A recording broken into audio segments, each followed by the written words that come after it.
in the humanities, at least in the way that I talk about it with some of my students and my graduate students in terms of using secondary sources, a lot of the secondary sources in literature are other people who are making interpretations of the same, of texts, of whatever the stories or poems or whatever you happen to be analyzing. And these folks then, we use those kinds of secondary sources in argument-driven literary analysis to help clarify or distinguish our own ideas. So I tell students, I have a little sort of sheet that I hand out that says there are two things that you use secondary sources for. One, to provide alternate interpretations that you're going to engage in some way, or to provide outside information that's not available in the text, but that will help elucidate something in the text. So for example, if I want to say that a 14th century, I'm a medievalist, so a 14th century text reflects the change that happened because of all the crises that happened in the 14th century, and that there was a change in society as a result of that, and we see that in this piece of literature. I'm going to probably need to show what all those crises were and what the changes was, and I don't know that information just from my own top of my head. I know, well, I do, but a student might not. They have to go to sources, right? And so one thing that you use sources for is to provide information that's relevant to the text. So if I'm going to say that this text reflects this change, I need to document the change, and I use a secondary source to do that.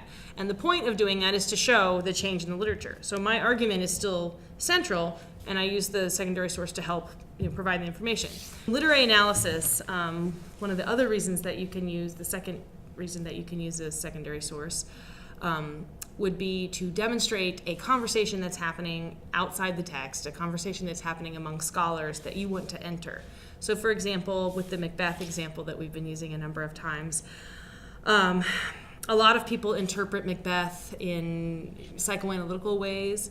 So if a student wanted to talk about a psychoanalytical interpretation of Macbeth where they talk about his guilt or how he relates to his mother or his father or whatever, which a lot of people do, or Lady Macbeth in the same way, I might introduce their ideas in order to show you that there is a debate happening about this, and then to tell you what I'm going to say about the debate, how I'm going to enter the debate. Or I might show you someone's idea because I'm going to build on their idea. Like they're saying that he feels guilt in these particular ways, and I want to add to that and take it in another direction, that this person hasn't taken it. Or I might use their idea to argue against, as what they call the voice of the opposition. Someone who's going to present an objection or an argument that I'm going to, as the writer, respond to or, break down or show how that's wrong in some way. And all of those are in the neighborhood of alternate interpretations that you're going to represent in order for you to interact with them. And the point there is for the student to interact with those, not just to sort of list, here's what other people have said, but that there's a way in which what they have said connects to the student's claim or argument or interpretation about the text. And you're introducing their ideas in order to show your ideas more clearly and to delineate them from the other people's ideas. So alternate interpretations versus outside sources.